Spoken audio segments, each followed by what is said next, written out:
When you have relationships with people that are not HSPs, how do you usually recommend coming together and starting that conversation? Do you usually recommend talking about that in the beginning stages of a relationship, or do you kind of just allow yourself to show up fully and then kind of explain why you might see the world a different way than somebody else? Well, I think it is twofold. Number one, it depends on how the people meet.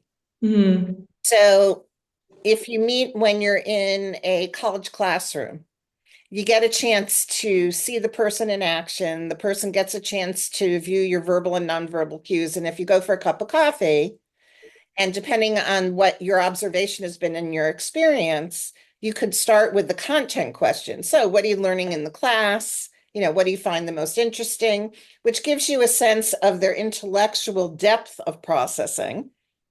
And what you can say is, it's interesting. Yes, practically, I remember that she mentioned that fact. Here's where my mind went with that. And Mm-hmm. so you start to sort of build a conversation to see how somebody thinks and what their thought patterns are. Right.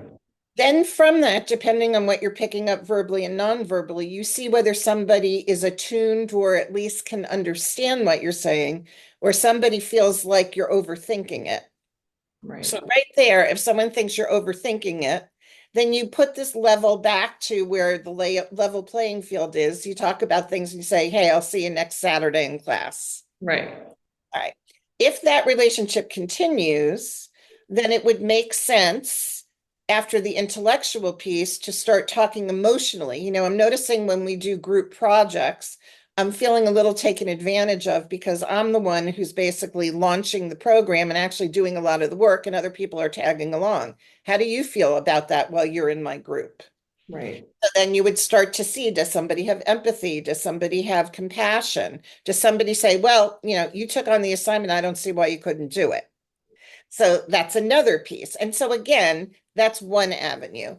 If you meet somebody across a crowded room, all Mm-hmm. right, and you get to talk and you say, why are you here? How often do you come? Do you really like the people that you've met here? Which kind of people do you like? Mm-hmm. Start to get a sense of what type of people this person gravitates to, and more importantly, why you've gravitated to that person. Right.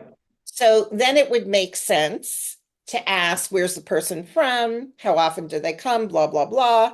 And more importantly, then you would start to see whether you feel that the person is connecting with you, or if you feel they're looking around the room because they're kind of bored. Right. So to me, that would not make sense to start talking about how sensitive and vulnerable you are in the world.